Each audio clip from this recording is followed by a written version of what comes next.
once again, Christian greetings to all our valued listeners and viewers throughout the whole world,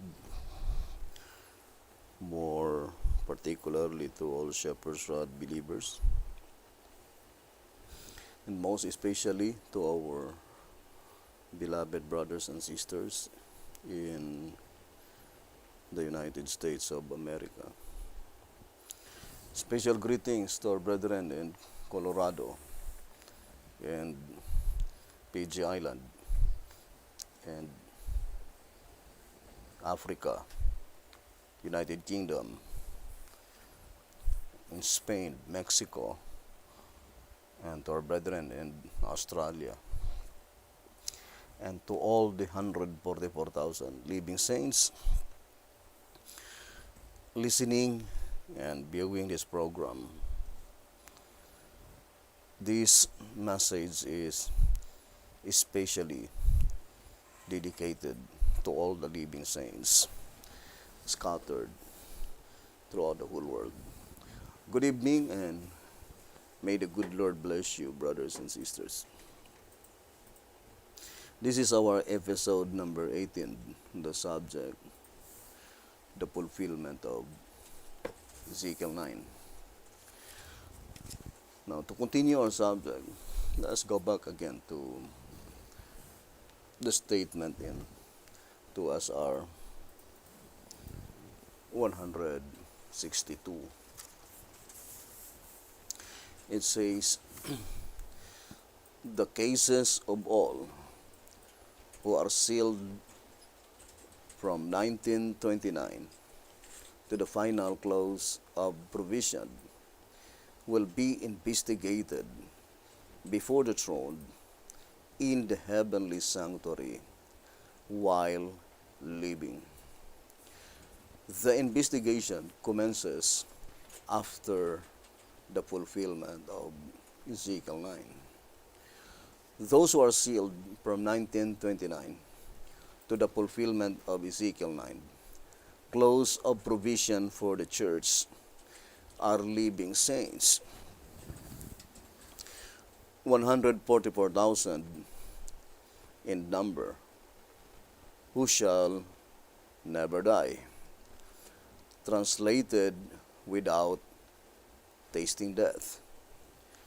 The class which neglected their opportunity were left without the seal to perish under the ruin of Ezekiel chapter 9. Isaiah 63 and Isaiah 66 verse 15 to verse 17. This example of the destruction of the sinners in the church is a type of the destruction of the sinners in the world after the close of provision. The great multitude of Revelation 7 verse 9, living at the time of the close of provision for the world, shall also never die, of whom the 144,000 were a type. But all the wicked, being left without the seal, shall perish. Hitherto is the end of the matter. Fear God and not man, and keep his commandments, for this is the whole duty of man. Ecclesiastes chapter 12 verse 13. Now, this paragraph, there are a lot of information that have been given unto us that we need to carefully elaborate all the important events mentioned in this reading. I would like to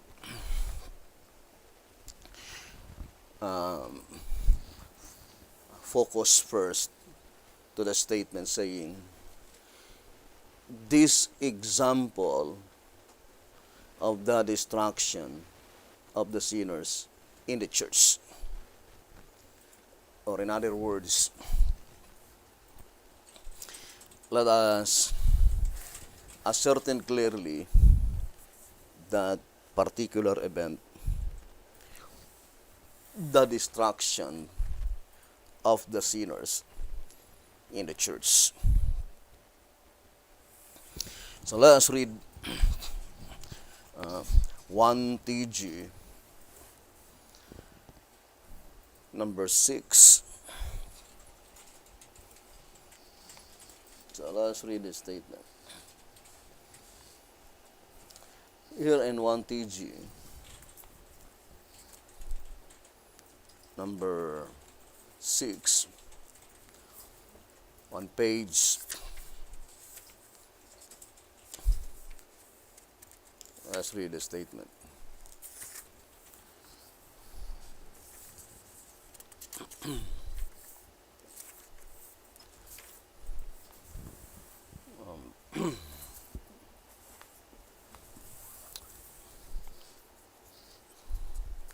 One TG number 6 on page 38.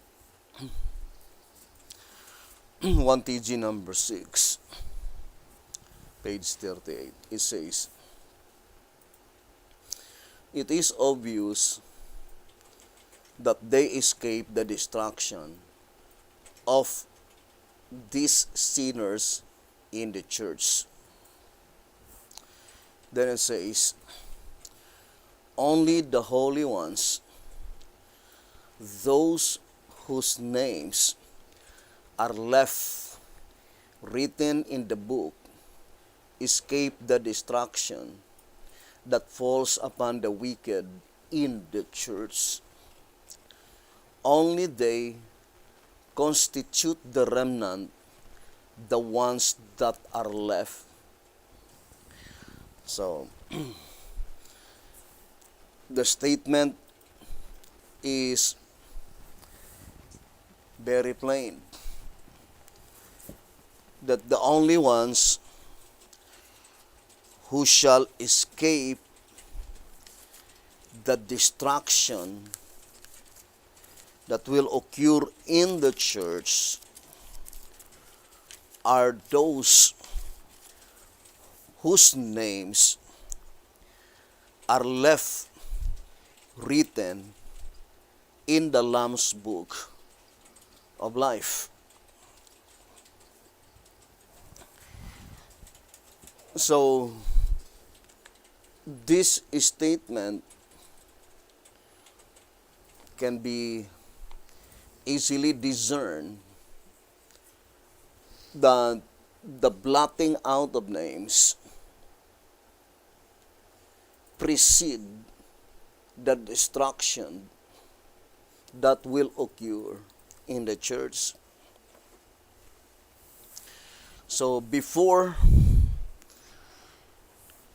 such destruction will be executed in the church, all the names of the wicked recorded in the Lamb's Book of Life must be blotted out first.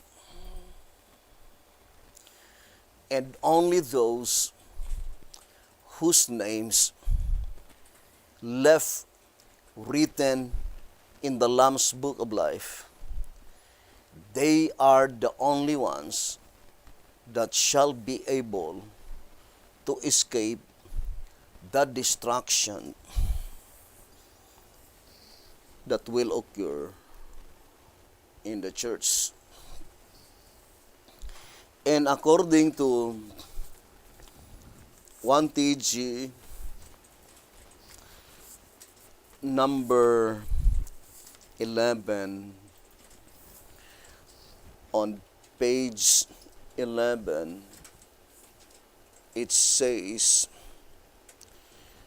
"So only those who survive the judgment for the living in the house of God," 1 Peter 4 verse 17, "those whose names are not blotted out from the book Revelation 3 verse 5 will comprise the church, among whom are to be 144,000 sons of Jacob. Revelation 7 verse 3 to 8. And when Michael stands up, then those whose names are left in the book will be delivered from the trouble, such as never was. Daniel 12 verse 1. Now let us carefully study the occurrence that takes place in heaven and the occurrence that takes place on earth, as admonished us in tract number 8 on page 5, saying, so correctly to understand this prophetic event in its entirety, we must carefully differentiate the part which takes place in heaven from the part which takes place on earth. Of course, the destruction takes place on earth, but the blotting out of names takes place in heaven. Now, we already read in 1 TG number 6, page 38, that the only ones that will be able to escape the destructions that takes place on the church on earth are they to whom by which such names are left written in the Lamb's book of life, plainly indicating that the blotting out of names in the heavenly sanctuary takes place or precedes before the destruction takes place on the earth in the church. Now, let us go back again to the statement in 2SR, page 164. Now, it says, while the investigation for the congregation of the dead is in progress, there can be no separation among the congregation of the living. 2SR, page 164. Of course, the separation mentioned here is the blotting out of names. So the shepherd's rod is plainly telling us that while the blotting out of names under the congregation among the dead are still unfinished, there can be no blotting out of names among the congregation of the living. Now, let us read again tract number 3 on page 20. It says here, for Christ is not entered into the holy places made with hands, which are the figures of the true, but into heaven itself, now to appear in the presence of God for us. According to Hebrews chapter 9, verse 24. Indeed, now once in the end of the world, hath he appeared to put away sin by the sacrifice of himself. And as it is appointed unto men once to die, but after this, the judgment. Hebrews chapter 9, verse 26 and verse 27. The cleansing of the sanctuary. Daniel 8, verse 14. Plainly, therefore, the judgment is to begin and the sanctuary to be cleansed, not before, but after the fulfillment of the period for those appointed to die, the judging being consistent with the records found in the books of heaven, the names, therefore, of those who are found unworthy, without the wedding garment on, are blotted from the books. Thus is the sanctuary cleansed.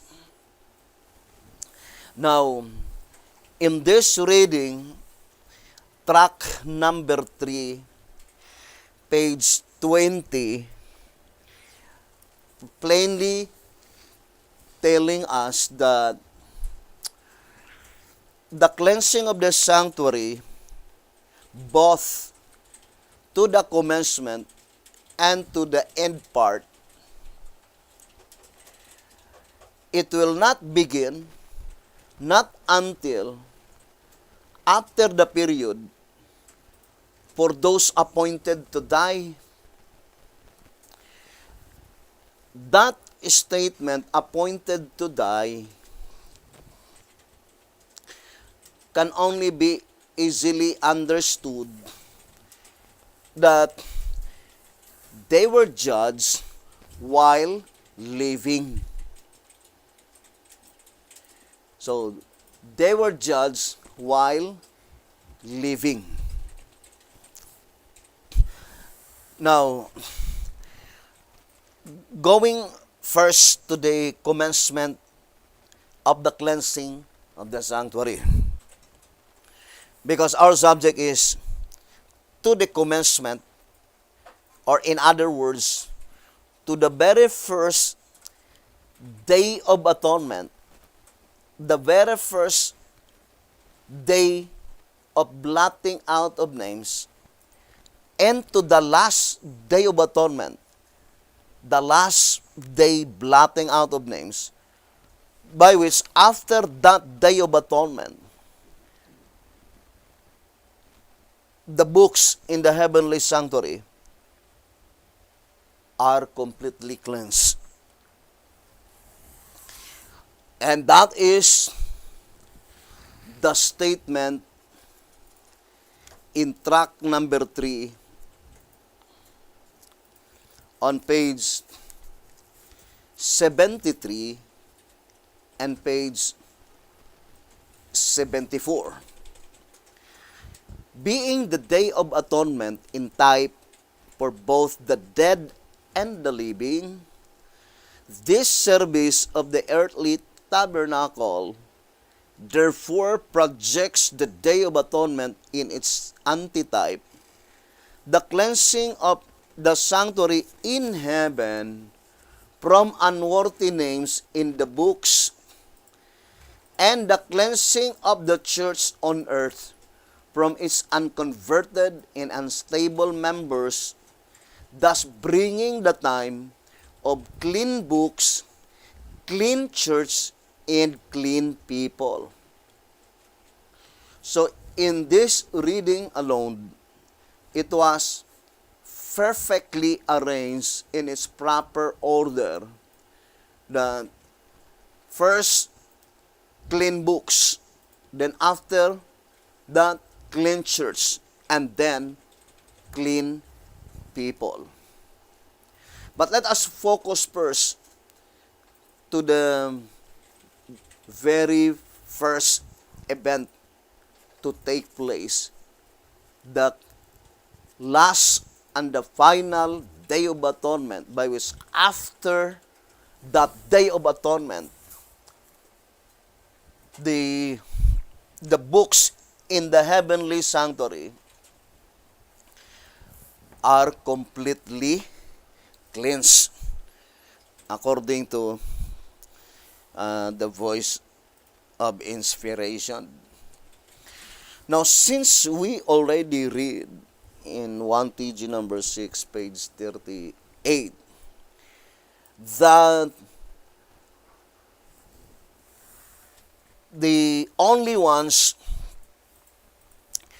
who will survive or escape the destruction that will take place on the earth in the church are those whose names left written in the book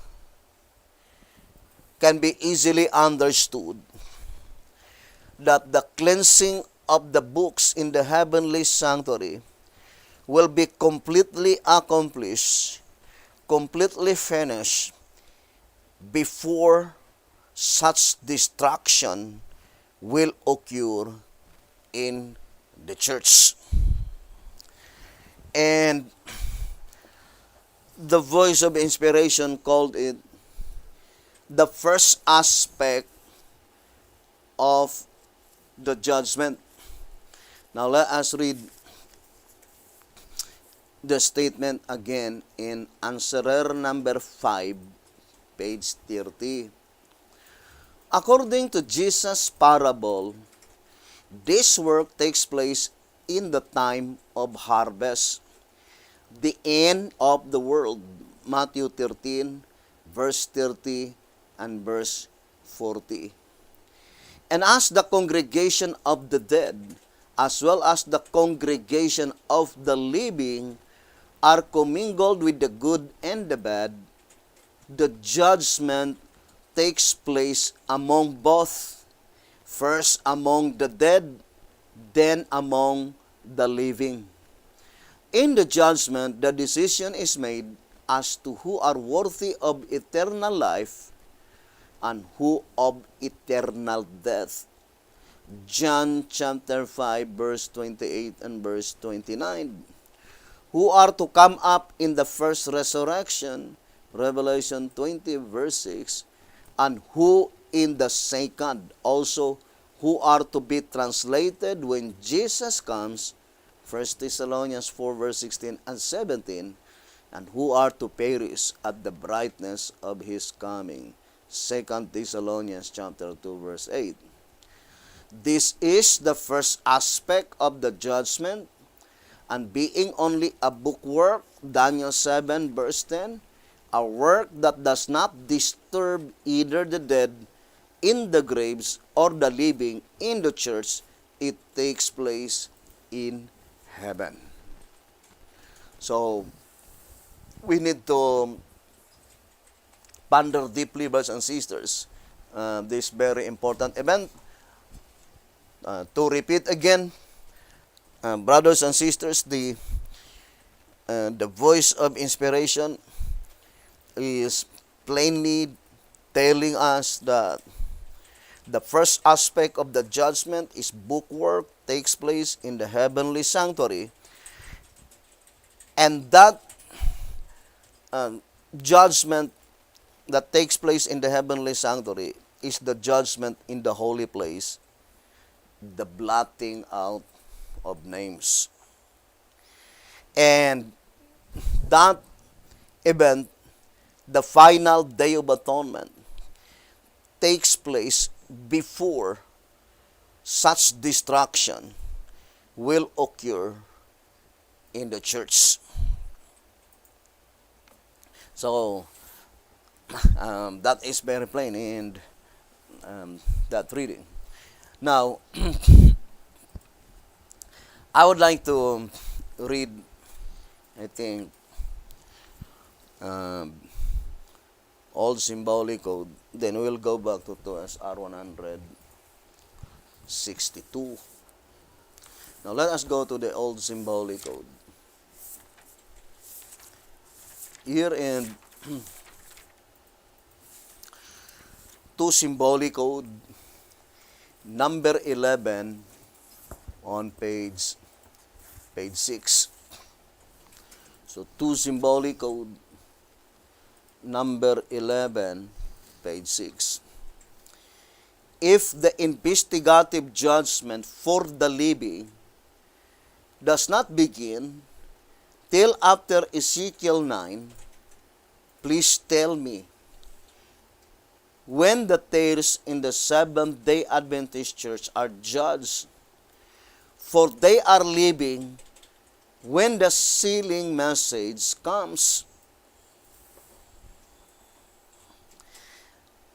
So, let us read the answer. It says, answer. We have no special light on this question, other than that the judgment of the living begins after the slaughter of Ezekiel 9. Now notice the question is judgment for the living. And the prophet says that they have no special light concerning the question. Judgment for the living. Let us be a careful Bible student. Let us distinctly separate judgment for the living and judgment of the living. Because judgment for the living, that is the proceedings in the holy place, blotting out of names. But if you will say judgment of the living, that is blotting out of sins. So that is blotting out of sins. So let us distinctly separate. To repeat again, judgment of the living, if the preposition is of, that is blotting out of sins.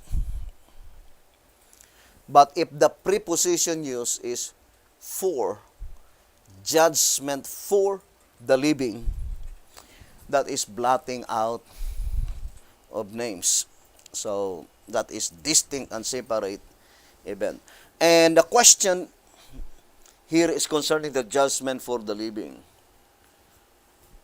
And the prophet declared clearly that he has no special light concerning the question about the judgment for the living.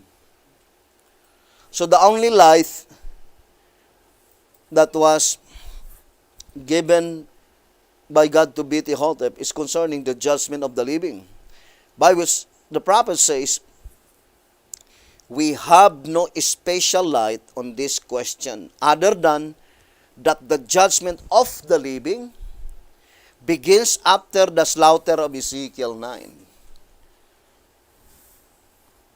The judgment of the living is blotting out of sins. And the blotting out of sins, according to this reading, takes place after the slaughter of Ezekiel 9.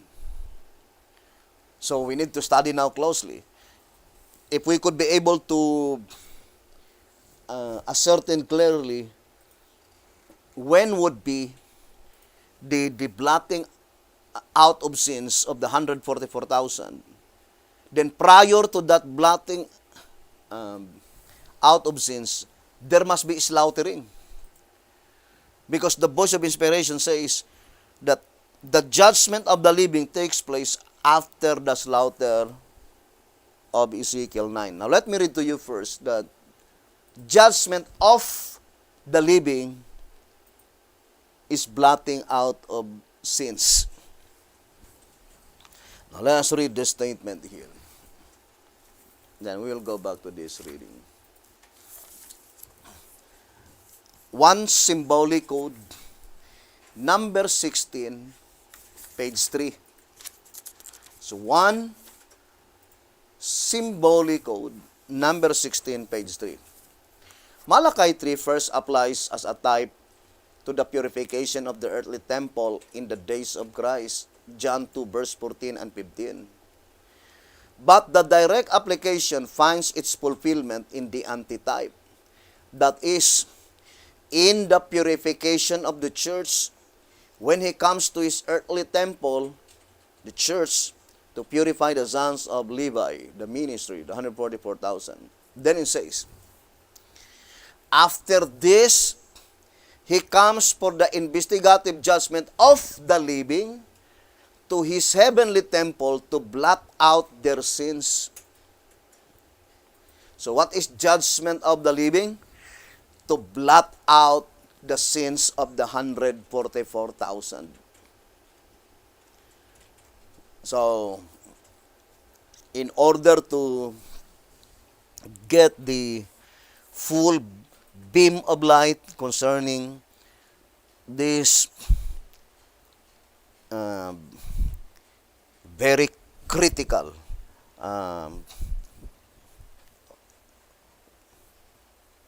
event that will soon to take place, let us carefully differentiate the occurrence of the one and the other. To repeat again, investigative judgment of the living, that is blotting out of sins in the heavenly sanctuary.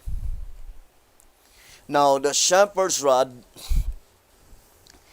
plainly declared that the blotting out of sins takes place after the slaughter of Ezekiel 9. Now, here's another statement and symbolic code.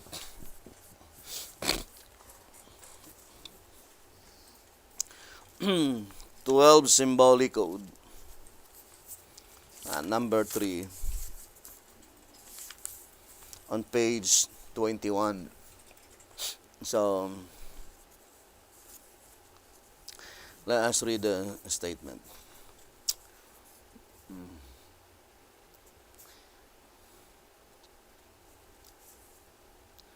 So, it says here,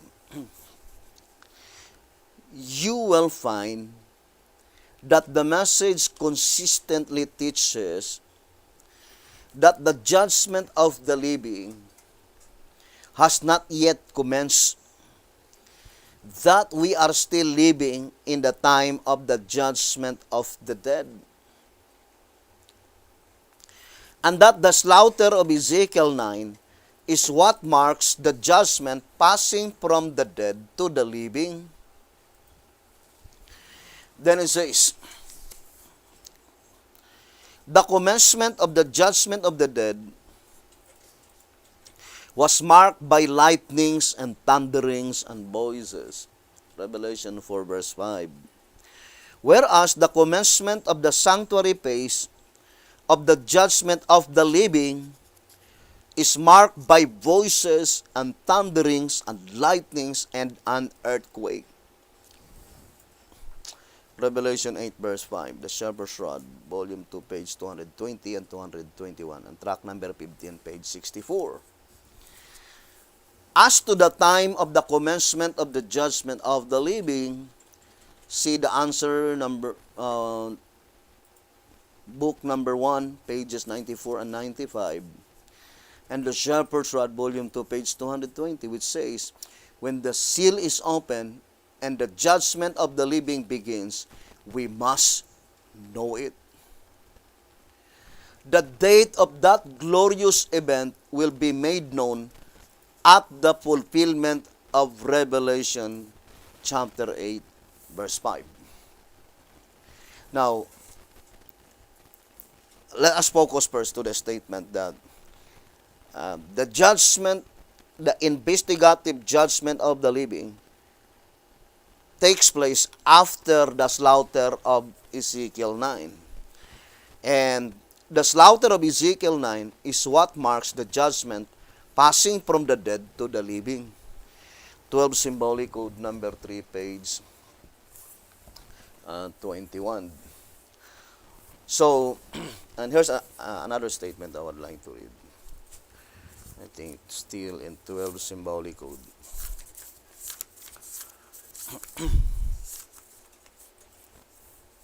12 symbolic code number 3, page 19 and 20. The judgment of the living on earth commences with Ezekiel 9. But in heaven, in the books after Ezekiel 9.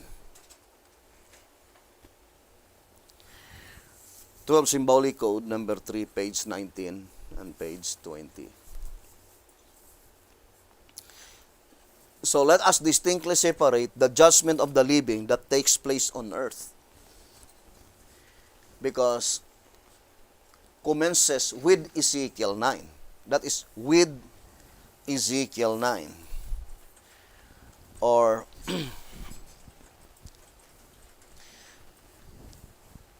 in our reading, I would like to go back again to the reading and the old symbolic code to remind us that the judgment of the living precedes, the judgment of the living on earth precede the investigative judgment of the living in the heavenly sanctuary. Now let us read one symbolic code number 16, page 3. It says, let's read again. Malachi 3 first applies as a type of the purification of the earthly temple in the days of Christ. John 2 verse 14 and 15. But the direct application finds its fulfillment in the antitype, that is, in the purification of the church when he comes to his earthly temple, the church, to purify the sons of Levi, the ministry, the 144,000. Then it says, after this, he comes for the investigative judgment of the living to his heavenly temple to blot out their sins. One symbolic code number 16, page 3. So the statement, after this, plainly indicating that the investigative judgment of the living that takes place on earth precedes the investigative judgment of the living that takes place in heaven. Now, I would like to read 2 SR page 171.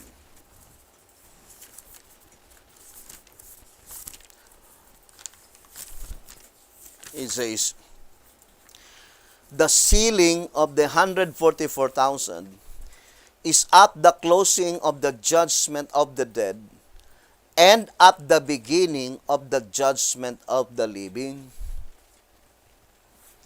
Now, the judgment of the living mentioned here cannot be in the heavenly sanctuary.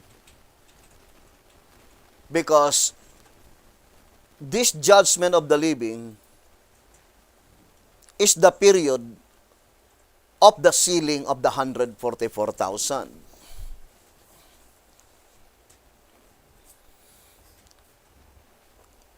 I would like to repeat again so that you could understand. The statement is very plain. The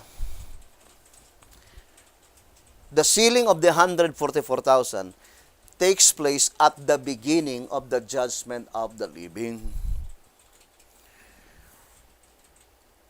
The judgment of the living is divided into two sections or two places. Judgment of the living on earth and judgment of the living in the heavenly sanctuary. And also, judgment of the living is in two phases. Judgment of the living to the first fruits and judgment of the living to the second fruits.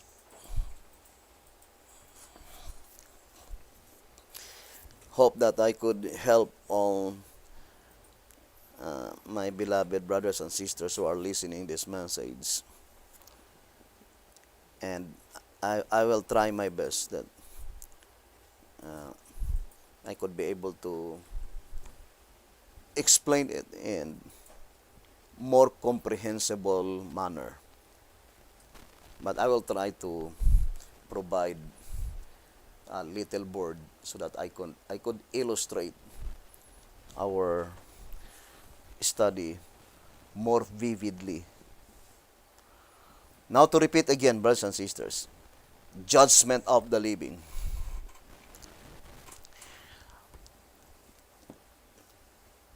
Let us distinctly separate the judgment for the living and the judgment of the living. The preposition for and the preposition of. The preposition of, when it is applied to the heavenly sanctuary, that is blotting out of sins. The preposition for, when it is applied to the heavenly sanctuary, that is blotting out of names. So hope that we could understand that clearly, brothers and sisters. And concerning blotting out of names, the proceedings is in the holy place. Concerning blotting out of sins, the proceedings is in the most holy place. Now let us focus first, judgment of the living. We already read in one symbolic code, number 16, page 3, that the judgment of the living on earth precedes the judgment of the living in the heavenly sanctuary. What is the judgment of the living in the heavenly sanctuary? Blotting out of sins. One symbolic code, number 16, page 3. What is the judgment of the living on the earthly sanctuary? Sealing of the 144,000. So during the sealing of the 144,000, that is the period called judgment of the living on the earthly sanctuary. Sealing of the 144,000. And perfectly corroborating to that statement that the investigative judgment of the living on earth commences with Ezekiel 9. Now let us read again the statement in 12 symbolic code, number 3, pages 19 and page 20. The judgment of the living on earth commences with Ezekiel 9, but in heaven, in the books, that is blotting out of sins, judgment of the living, after Ezekiel 9. The judgment of the living is in two phases. 12 symbolic code number 3, page 19 and page 20. The first phase is a separation that takes away the wicked from among the righteous, Ezekiel 9. But the separation also is in two sections. The first section of separation, it is the wicked that had been taken out among the righteous. But the second section, it is the righteous that had been taken out from among the wicked. So we need to be very careful, brothers and sisters. Now let us continue reading. It says,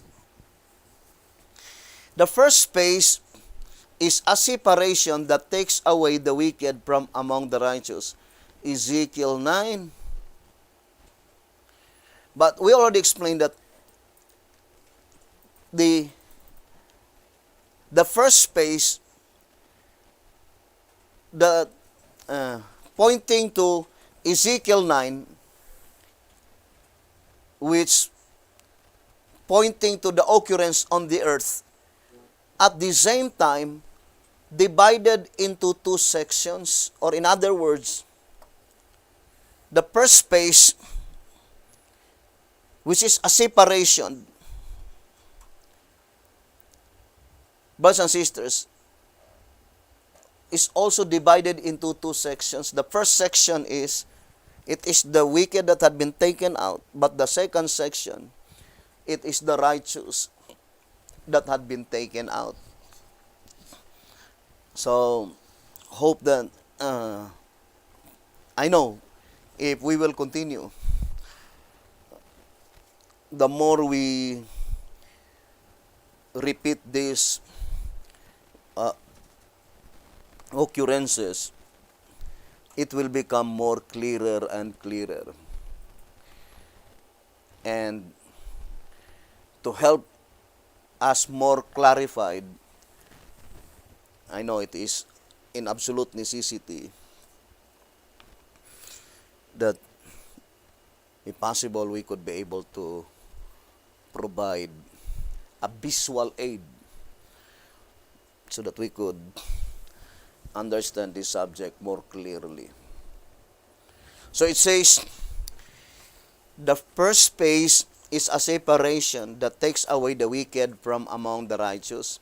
Ezekiel 9. And this first phase, which is the first section, of course, must be applied only to the triumphant church. Because in the militant churches, it is opposite. The righteous will be taken out from among them, and they will be brought into the purified church. But before the second section of separation takes place, God will purify first the sons of Levi. God will purify first the triumphant church. All the wicked must be taken out from among them. And at the time when all the wicked were taken out from among them, then commenced the second section of separation. What is the second section? It is the righteous that had been taken out from among the militant churches.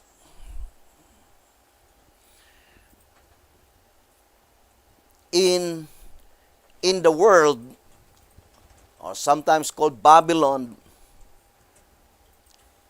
the only separation that will take place is the second section. The righteous will be taken out. But in the church, there are two sections. The first section is applied to the triumphant church. The second section is applied to the militant church. And still, it is Ezekiel 9. For example, I would like to read first this reading in 1SR on page 1SR page 27. It says, it is positive that the sealing of the 144,000 is Ezekiel 9. So it is perfectly corroborating towards the statement in 12 Symbolic Code number 3, page 19, that the investigative judgment of the living on earth commences with Ezekiel 9. So the same with this statement in 1SR page 27 saying, it is positive that the sealing of the 144,000 is Ezekiel 9. Ezekiel 9, there are 11 verses, right? But there are many occurrences in Ezekiel chapter 9, verse 1 to verse 11. For example, beginning from verse 1, they came from the higher gate in the north side. We know that that is the third heaven.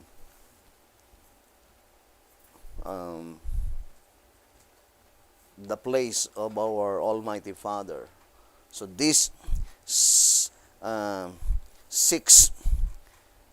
angels come from the third heaven and then descend to the earth. Right? So that is the very first occurrence in Ezekiel chapter 9. But the 5 angels stationed first.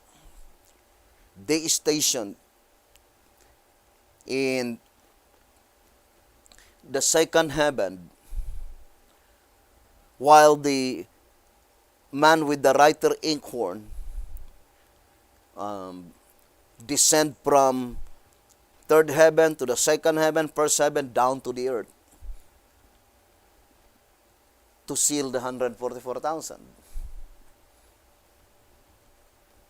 Not until the divine command given to the 5 angels, follow him. So from second heaven, then they continually descend after they are being commanded to follow the man with the writer inkhorn. So, in other words, brothers and sisters, the term Ezekiel 9 is pointing to all the occurrences from verse 1 to verse 11. And we know verse 11, that is the first report. That is the first report. So, it is very important to understand the whole chapter of Ezekiel 9. Because Ezekiel 9 does not refer to slaughtering alone. There are many occurrences recorded on the 11 verses of Ezekiel chapter 9.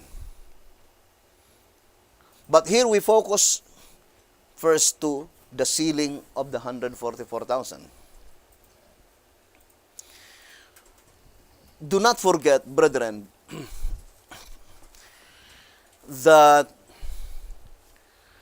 the sealing cannot begin not until the man with the writer inkhorn arrived. But that is the second section of the sealing. The sealing of the living saints is in 2 sections. First, sealing message, and then the sealing angel. So, what we are trying to ascertain clearly first is this, as I've stated before, the term great and dreadful day of the Lord is even more pointing to that spiritual side, the occurrences that takes place in heaven, the blotting out of names. That is dreadful to all of them whose names that had been blotted out, because they were already destined for destruction. But it is great to all of them whose names had been left written in the Lamb's Book of Life. Their name had been retained during that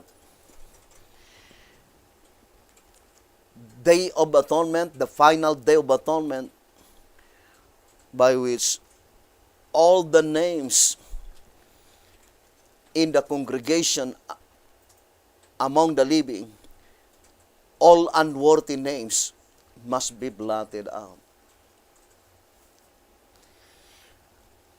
God is a God of justice. First of all, we need to ever remember that the desire of God, if possible, all men will be saved. I think that is in 1 Timothy 2, verse 3 and 4. 1 Timothy chapter 2, verse 3 and 4. That is the desire of God, that all men will be saved. And in Ezekiel 33, verse 11, God has no pleasure to the death of the wicked.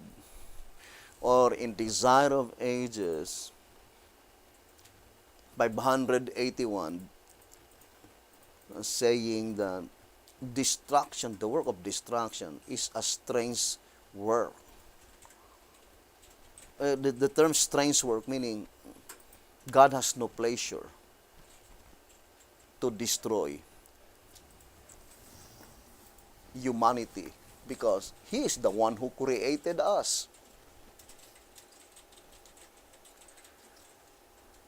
But the absolute fact is that God cannot save anyone who will not follow the plan of salvation that laid down by God. That's why I remember the statement in Testimonies for the Church, volume 2. Let me read to you. Testimonies for the Church, volume 2, pages, I think, 447 and 448. It says in this reading, Testimonies for the Church, volume 2,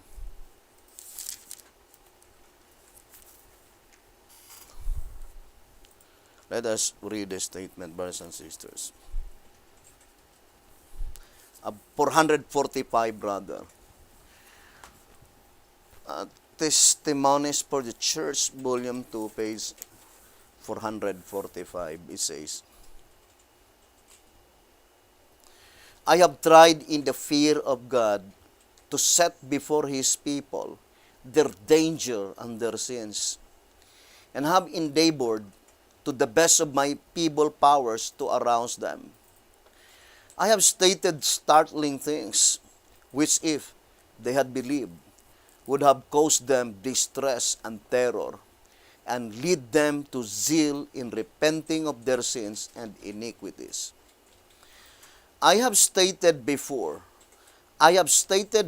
them that from what was shown me, but a small number of those now professing to believe the truth would eventually be saved, not because they could not be saved, but because they would not be saved in God's own appointed way. So that is the only reason why, brothers and sisters, that there are many people fail to obtain everlasting life because they don't want to follow God's appointed way of salvation. In Testimonies for the Church, Volume 1, 533, it says,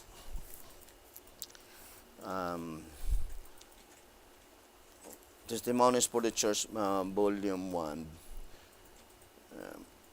page 533, saying, at Rochester, New York, December 25, 1865, I was shown many things concerning the people of God in connection with His work for these last days.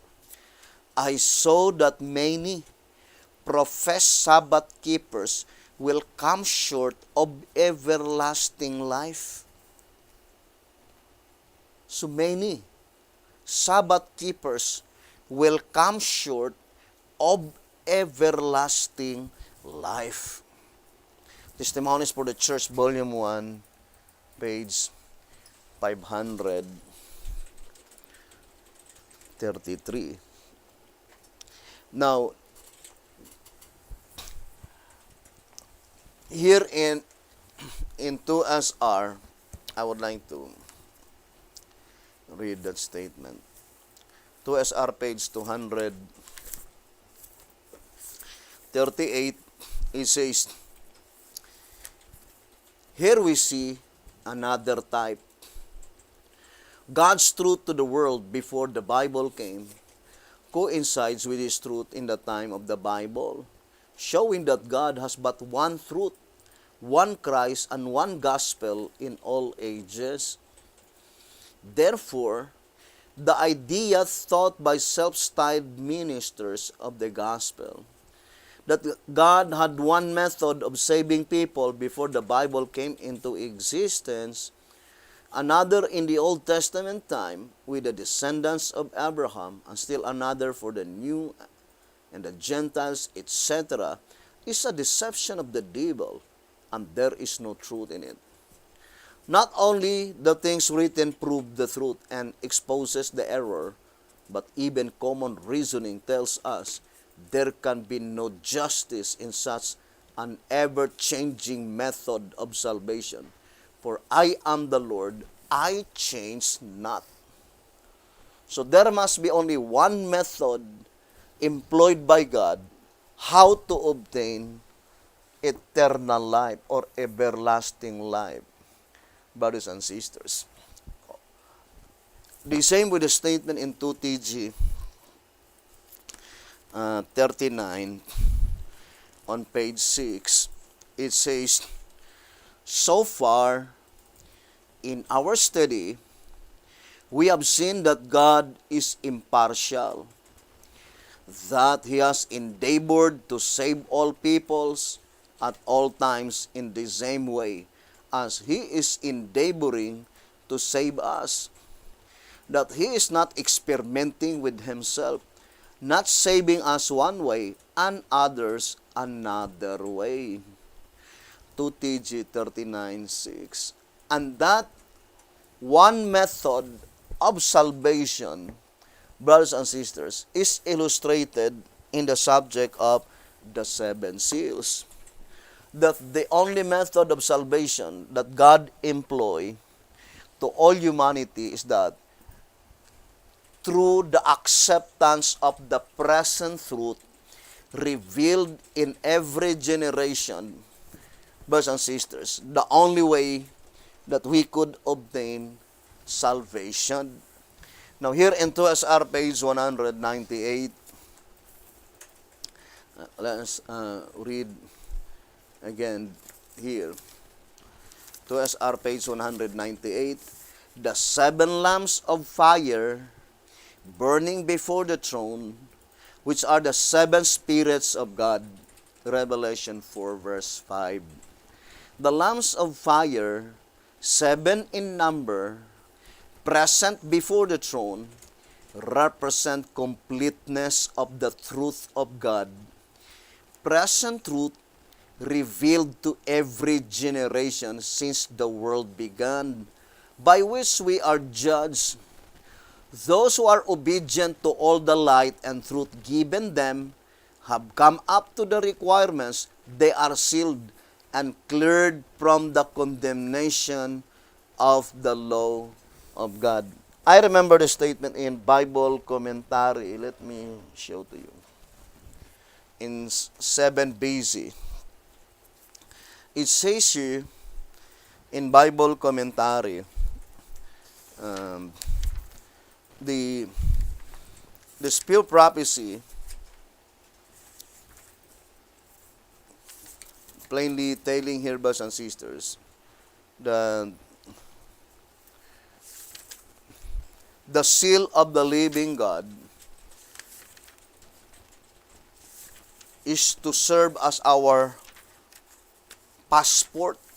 Now, I would like to read first 7 BC 969. Bible commentary 7 BC 969.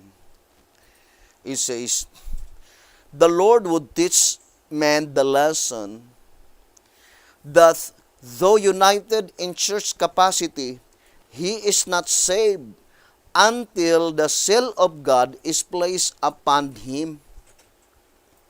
Now, I would like to read again 7 BC 969.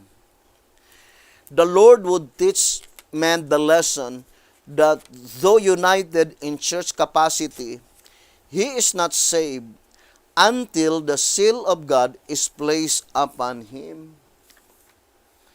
In 970, it says, passport to the holy city. Only those who receive the seal of the living God will have the passport through the gates of the holy city. I would like to read again 7 BC 970. Passport to the holy city. Only those who receive the seal of the living God will have the passport through the gates of the holy city. In the shepherd's rod, declared clearly that the only ones who are permitted to enter into the most holy place in the presence of God the Father are those who have the seal of the living God. So here in 2SR 184, it says, the virgins were called to meet him, and thus by faith go in with him to appear before the Father, the great judge. The seal is the permit.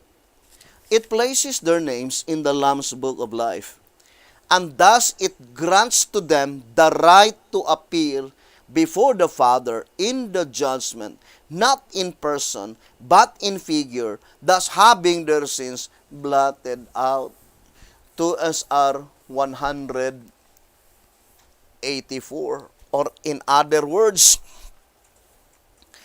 the only sins by which to be blotted out in the most holy place are only those who obtain the seal of the living God, because that is their only permit that they are allowed to enter therein, not bodily but in figure, meaning having their sins blotted out.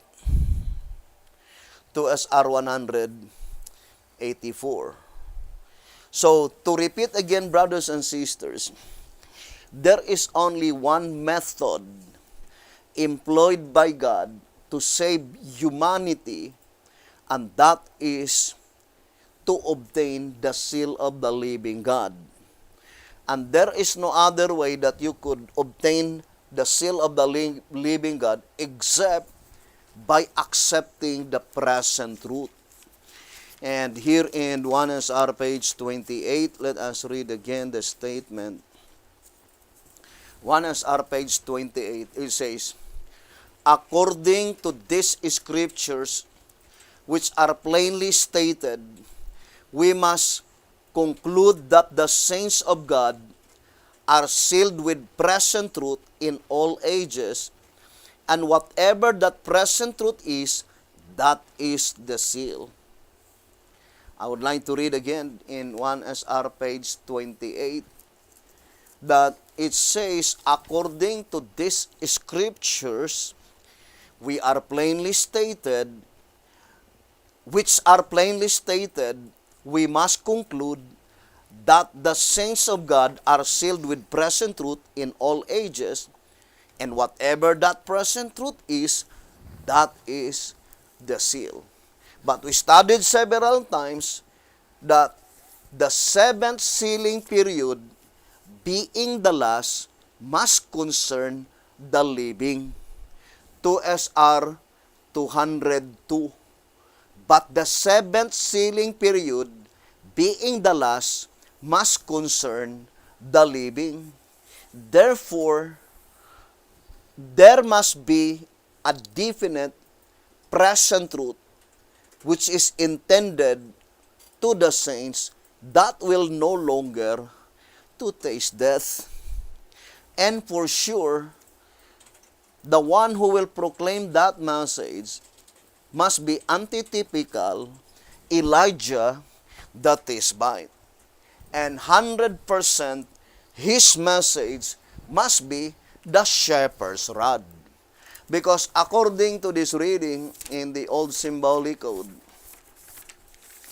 one Symbolic Code, number 9, page 9, it says, moreover, as the shepherd's rod is the Elijah message, TM 475, it is impossible for anyone who accepts it and leaves it to die. The type demands translation. Thus it is that Elijah stands as a type of the 144,000, Desire of Ages 421.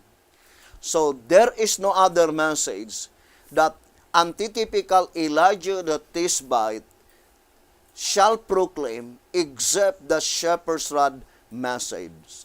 He will never teach anything except the shepherd's rod message, because the shepherd's rod is the Elijah message.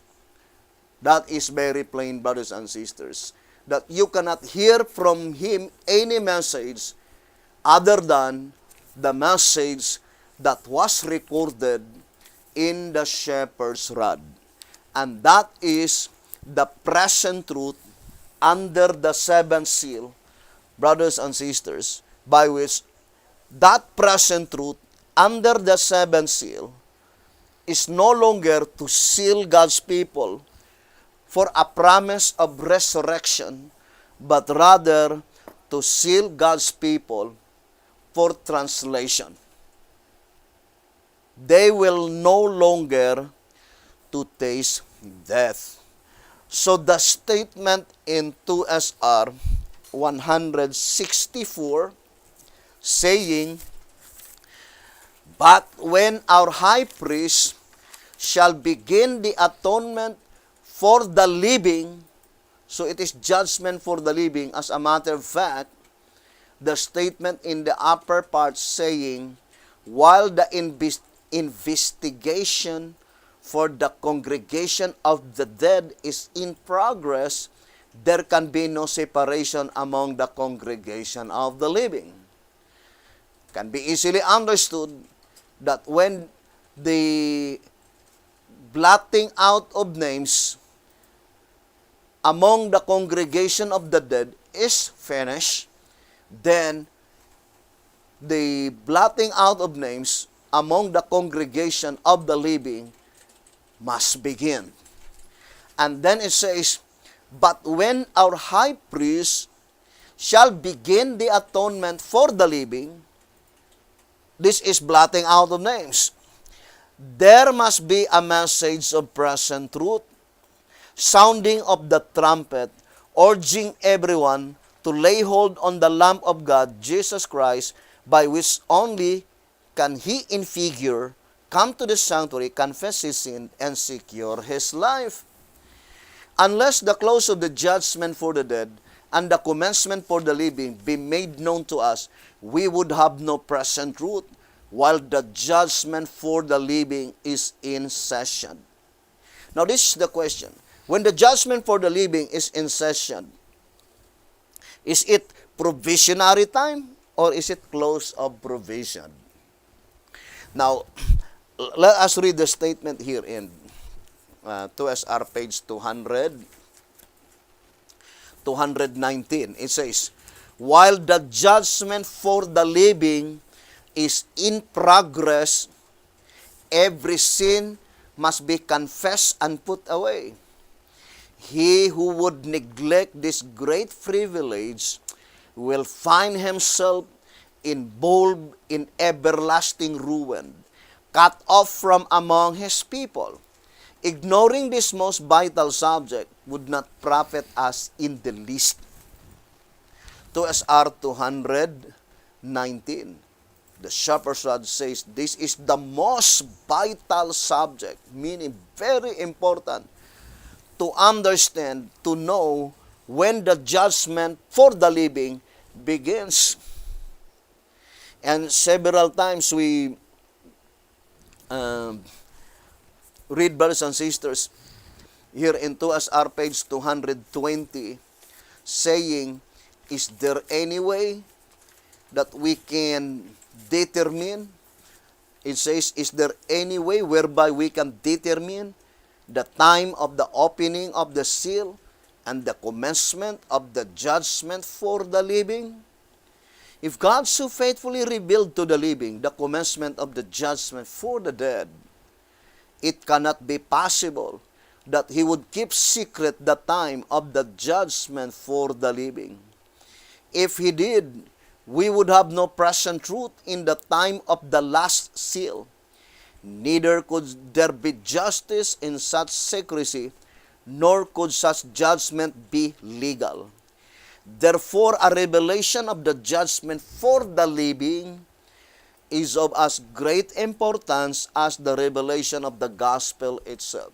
Then it says, for the judgment, blotting out the sins, is the crowning act in the gospel of Christ.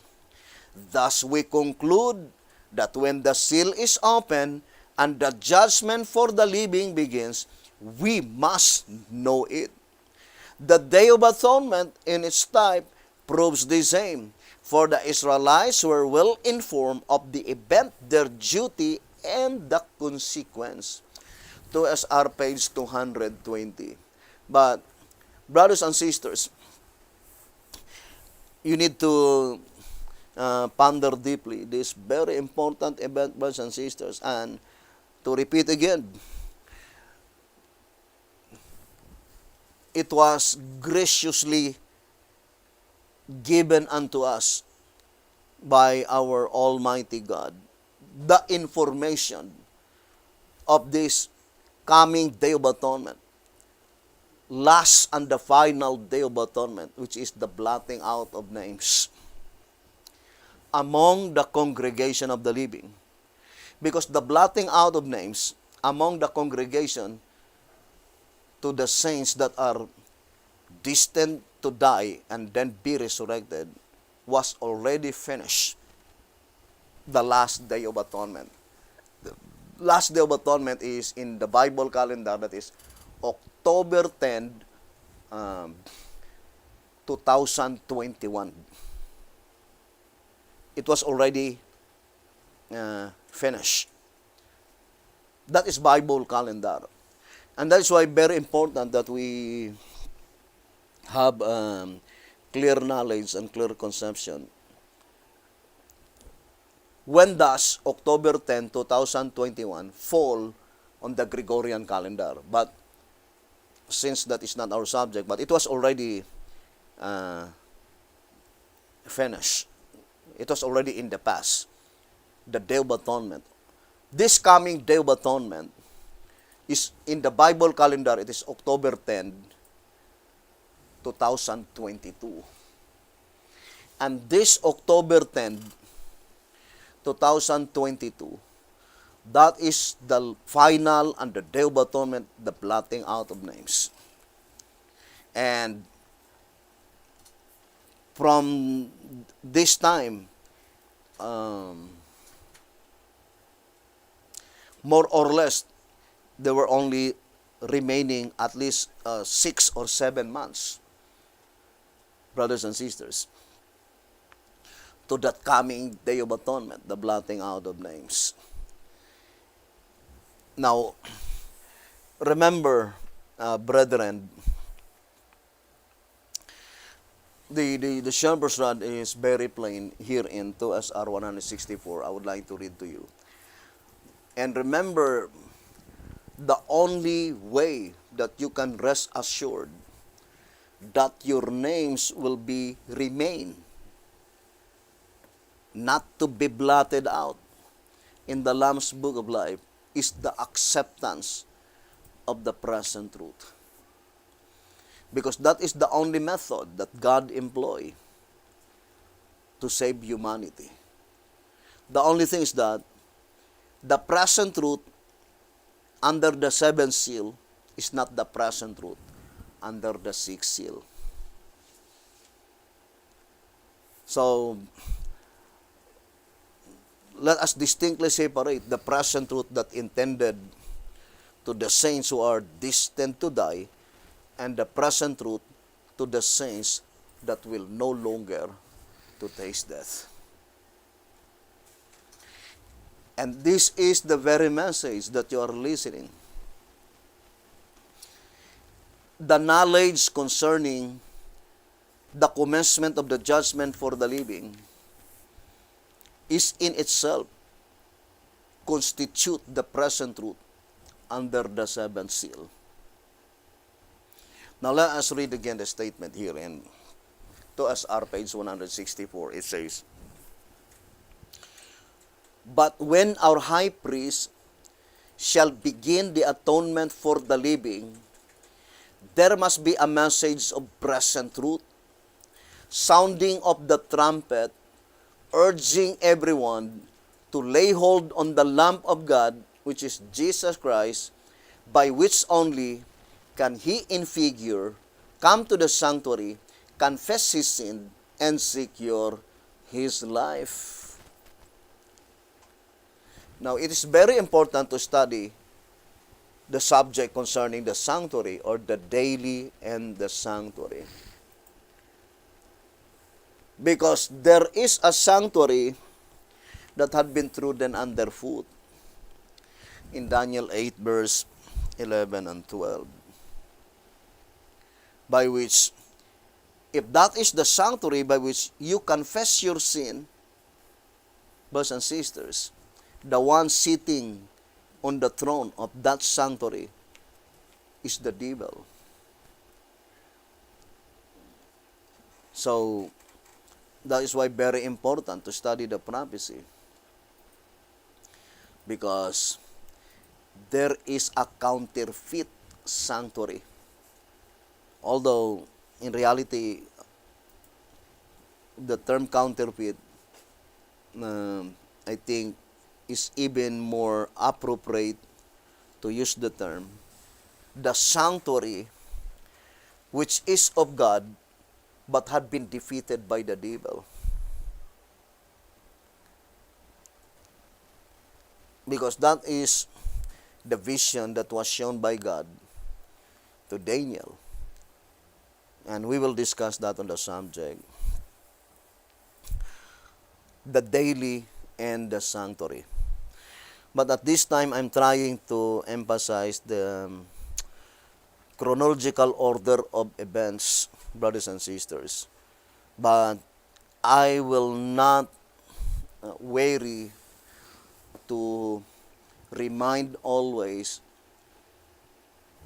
that we are now in the period of time, whether you will accept this message or whether you will reject this message.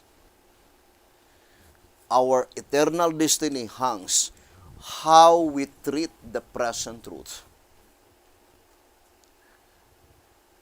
Brothers and sisters, do not forget the statement in 1 TG that, for example, B.T. Hunter says in 1 TG number number 12, that the experience of the antediluvian world would serve as a reminder to us. 1TG number 12, page 28. The antediluvian's experience should serve as a reminder to us that we be not presumptuous as were they. We should instead take to heart the clear warning that is pertinent to this hour. The clear warning that pertinent to this hour, this very year, is the blotting out of names. Brothers and sisters, and it says, for we are told that as it was in the days of the flood, so shall it be at the time of the Lord's coming. What Lord's coming mentioned here? In 1TG number 12, page 28. The same 1TG number 12, page 26. The coming mention is the blotting out of names. It says here, 1TG number 12, page 26. Zechariah's coming of the Lord, therefore, is the same as Michael standing to deliver all those whose names are written in the book. Daniel 12, verse 1. Ever remember that the books are open and examined during the judgment day. Daniel 7, verse 10. That our names be found in that book should now be the most absorbing concern of each of us. So the coming mentioned there is the coming of Jesus Christ, brothers and sisters, to that proceedings, blotting out of names. And that is the very present truth this very year.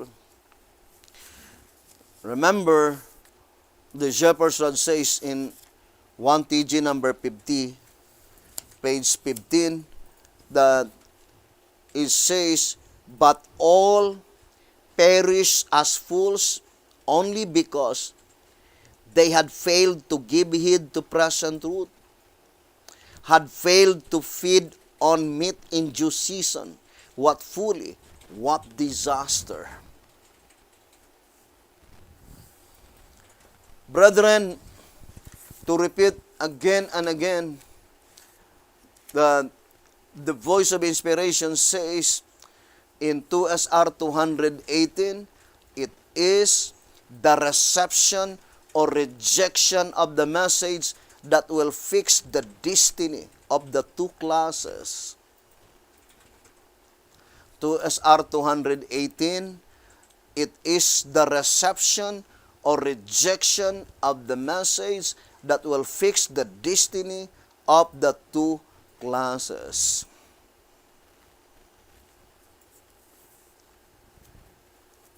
And this is the commencement that God is pleading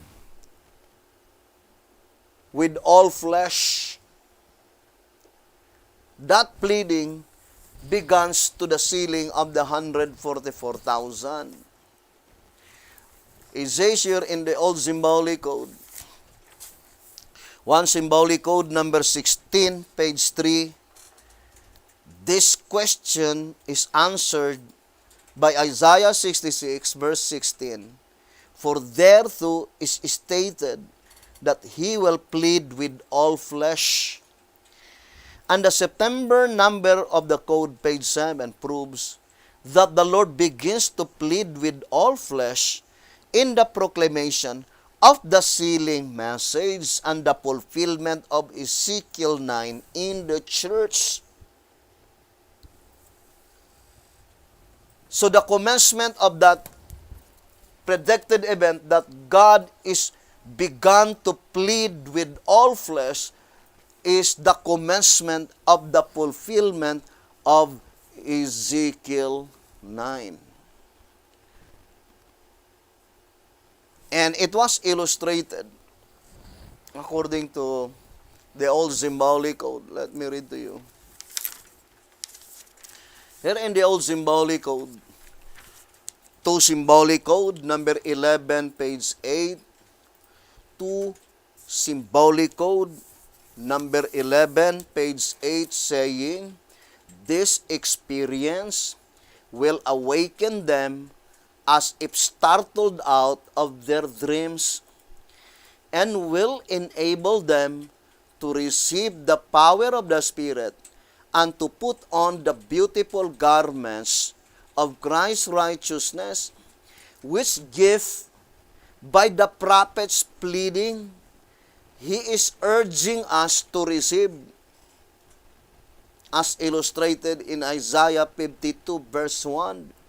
However, no one with prejudice and self-confidence can ever come to the knowledge of the truth. To symbolic code, number 11 on page 8. So the very message that you are listening every now and then is illustrated that Christ is pleading to all the 144,000 living saints to respond to this call. So here in 2SR 164, let us read again the statement. But when our high priest shall begin the atonement for the living, there must be a message of present truth, sounding of the trumpet. We know trumpet indicates broadcasting a message. Here in 2TG number 13, on page 9, it says, the term trumpet is significant of broadcasting a message. 2TG number 13, page 9.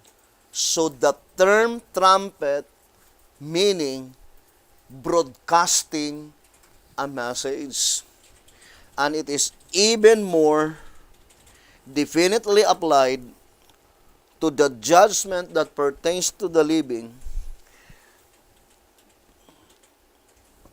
signifying that the third angel is flying in the midst of heaven.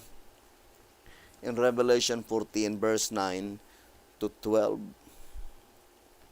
And again, the statement, John Conference Special, page 39, that the three angels' messages is applied in the judgment that pertains to the dead only indirectly, but the direct application is in the judgment that pertains to the living.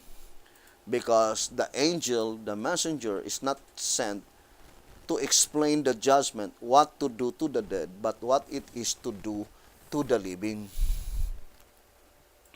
And on the last part of General Conference Special, page 39 and 40, saying that the more we consider, the more it becomes obvious that the third angel's message on its final phase is the judgment for the living, the harvest. And it is antitypical Elijah the Tishbite that shall explain the judgment for the living, according to that reading.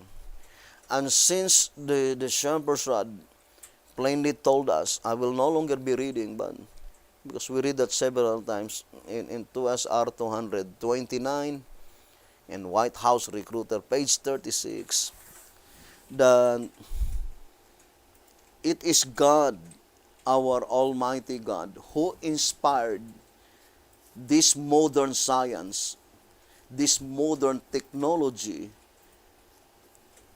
that we could communicate from one nation to another nation very fast, because it is the appointed medium that God had chosen to finish the work and cut it short in righteousness. It is one of the significant of, or the that statement saying that God will finish the work out of common order of things in Testimonies to Ministers, page 300. Out of common order of things. Because the common order of things is traveling from place to place, and then you will gather people and have Bible study or make a crusade. That is the common order of things. But God will no longer use that method, brothers and sisters, or the appointed method that God will use. Although you can, we can conduct lecture or conduct crusade, but that is not the major method that God will employ in the 11th hour gospel proclamation, as stated in 2SR 229 and White House Recruiter, page 36. It is through the internet.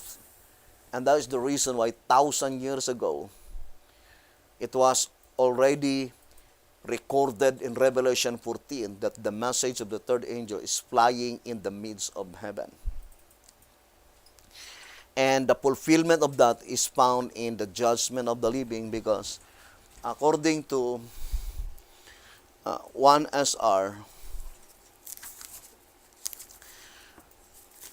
it says here, let us read the statement in the Shepherd's Rod in 1SR on page 15. It says the three angels of Revelation 14 are flying in the midst of heaven, or where the sun stands at noon. 1SR page 15, it says, the three angels of Revelation 14 are flying in the midst of heaven, or where the sun stands at noon. So 12 noon, brothers and sisters, when the sun is in full strength. So it is primarily applied in the days of Sister White, the proclamation of the third angel in the judgment that pertains to the dead, because in the parabolical hour, it is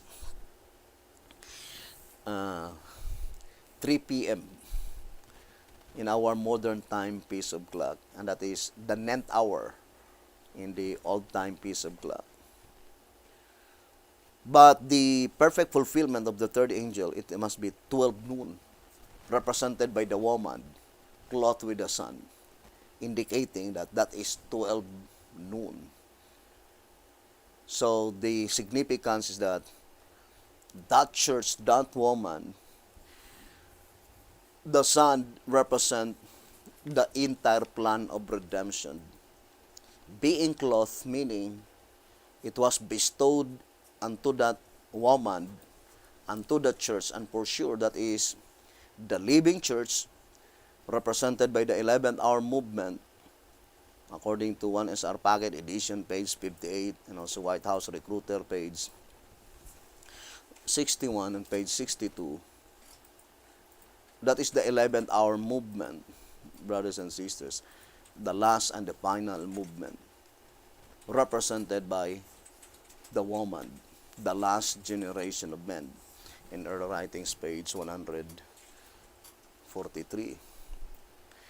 And one of the most important message that had been bestowed by God into that people is concerning the commencement of the judgment for the living.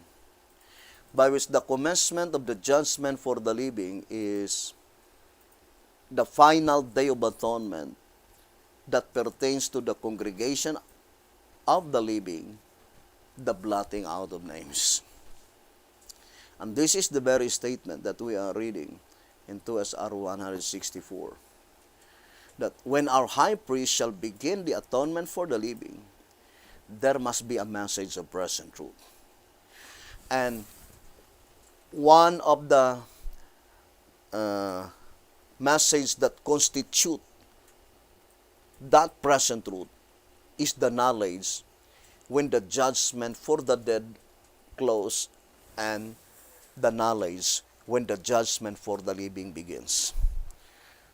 For the statement says, unless the close of the judgment for the dead and the commencement for the living be made known to us, we would have no present truth, while the judgment for the living is in session.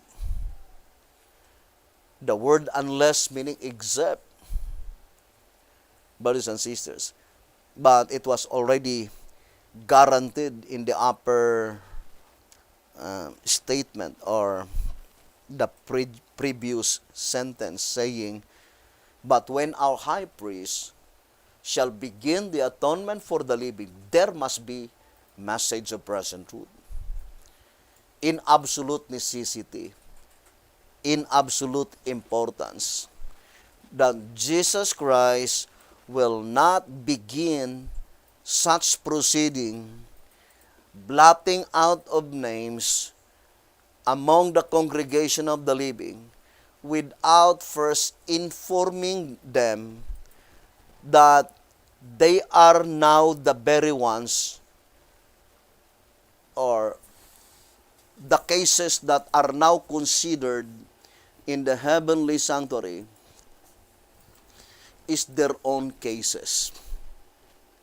If you still remember, I would like to remind again, because we take this portion in our previous episodes. The dream of Jacob, Genesis 28 verse 12 to 15. That dream of Jacob is the same with the prophecy in Hosea 2 verse 21. The same with Isaiah 66 verse 1. And the same with the words of Jesus Christ in John 1 verse 51. The same with Ezekiel chapter 1. And the same with the vision of Sister White in early writings 277. And those statements is taken from the Shepherd's Rod, right? One is our pocket edition 33-34. One SR page 60 and 61. 2 SR 266. Patriarchs and Prophets 184. Then the Great Controversy, page 512. And with all others, brothers and sisters. And also track number 4, page 48. That accordingly, it points out to the event when the angel descending and some angel ascending. That is the event after or immediately after Jesus Christ pronounced the irrevocable decision in the heavenly sanctuary. And remember that irrevocable decision will be pronounced while the saints are still in their mortal state. And hoping that you are remembering all the subjects that we studied, that at the time when the 144,000 will be sealed, indicates immortality is granted to them.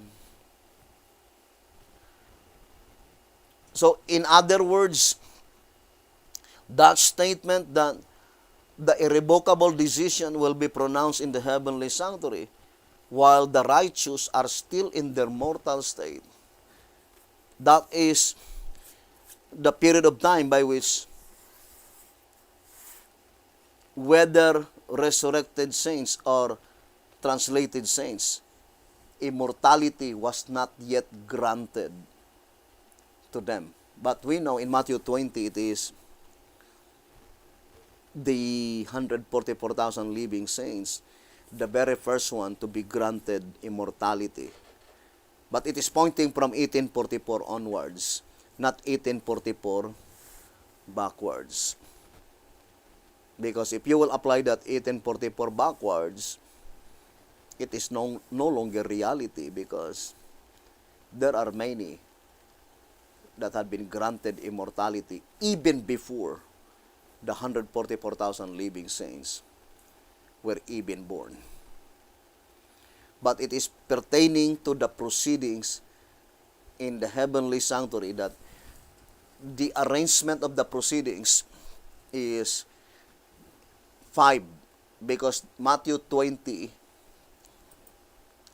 there are 5 distinct calls illustrating the proceedings in the heavenly sanctuary. And it is categorized by resurrection. We have the first general resurrection, the very first that have been considered in the heavenly sanctuary. Then second, those who will be resurrected in Ezekiel 37. Then the next is Isaiah 57:1. The next is Revelation 14:13. And the last one is the 144,000 living saints. That after their cases had been considered in the heavenly sanctuary, before these 4 had been granted immortality, because to grant immortality to the saints who are already dead is to resurrect them. Resurrection is the actual granting their rewards. That at the time that they will be resurrected, immortality were granted to them. But before they will be resurrected, as illustrated in the parable in Matthew 20, the 144,000 living saints will be the first one to be granted immortality. Let's read 1 TG, number 42. It says here, in 1 TG number 42, on page, let's read, page 8, 1 TG 42, page 8, the word behold suggests that we should now take notice and be able to see that our salvation cometh, and that while his reward is with him, his work is still before him. What is his reward? What else could it be but life forevermore? So it shall be that the first fruits, the 144,000, the servants of God, who are soon to stand on Mount Zion with the Lamb, shall be the first to be rewarded. As servants of God, they shall carry on the work that is before him, the work of gathering the second fruits, as set forth by Isaiah the prophet. 1 TG 42, page 8. So the very first one to be granted immortality is the 144,000 living saints. The same with the statement in 2SR page 235. Why were the first paid last and the last first? Answer. The pay God's servants receive is eternal life and is characterized by the penny. Therefore, those who are granted the assurance of a never-ending life first are those who were hired last. And according to the parable, it was the company called at the 11th hour. They are those who are marked or sealed by the man with the writer's inkhorn of Ezekiel 9, or as John calls him, the angel with the seal of God, and he sealed or marked 144,000. This glorious company is the first who are granted the assurance of never tasting death. 2SR page 235. So, brothers and sisters, to repeat again, this is a very important subject concerning the fulfillment of Ezekiel 9. But we could never be able to comprehend that important subject in its entirety unless we connect to the entire subjects that had been explained by the Shepherd's Rod publications. So, to repeat again, brothers and sisters, let us distinctly separate the proceedings in the holy place and the proceedings in the most holy place. Let us distinctly separate the preposition of and the preposition for. Judgment for the living, judgment of the living. Let us distinctly separate the occurrence that takes place in heaven and the occurrence that takes place on earth. Only in that way that we could be able to understand the prophetic event on its entirety, not to confuse the one with the other. But the most important part at this time, brothers and sisters, is that be certain, brothers and sisters, that your name will be left written in the Lamb's Book of Life. Be certain that your name will not be blotted out.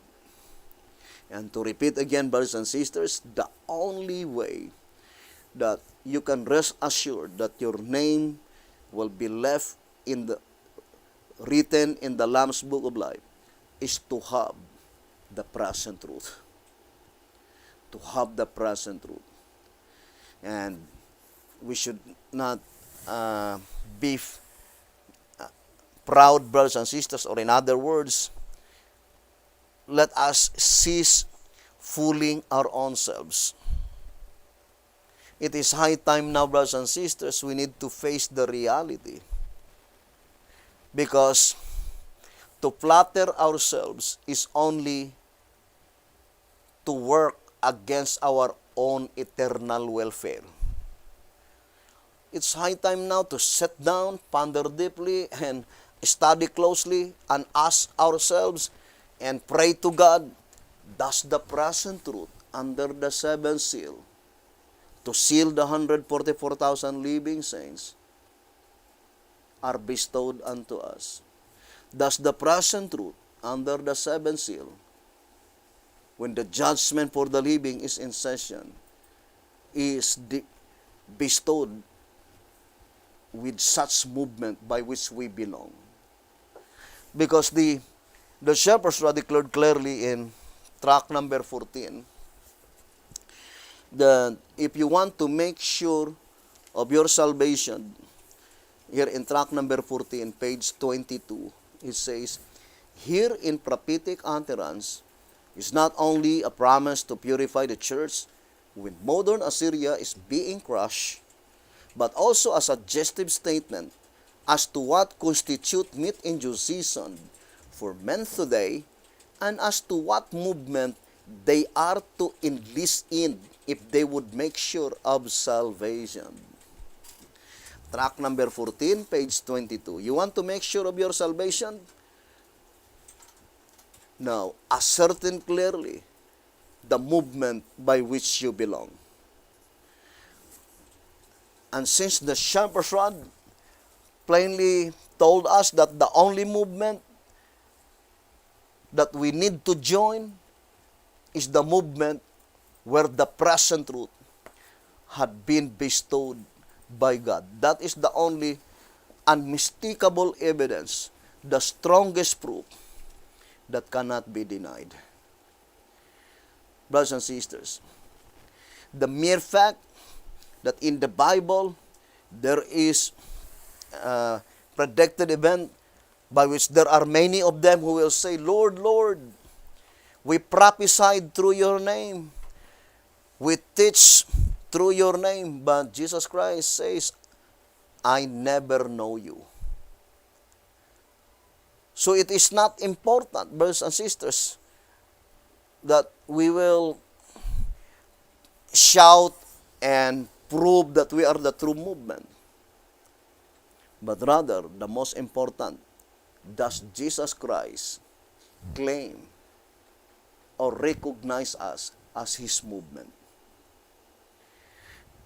And the only positive proofs that we can rest assured that the movement by which we belong is the movement recognized by Jesus Christ as He is. It is because of present truth.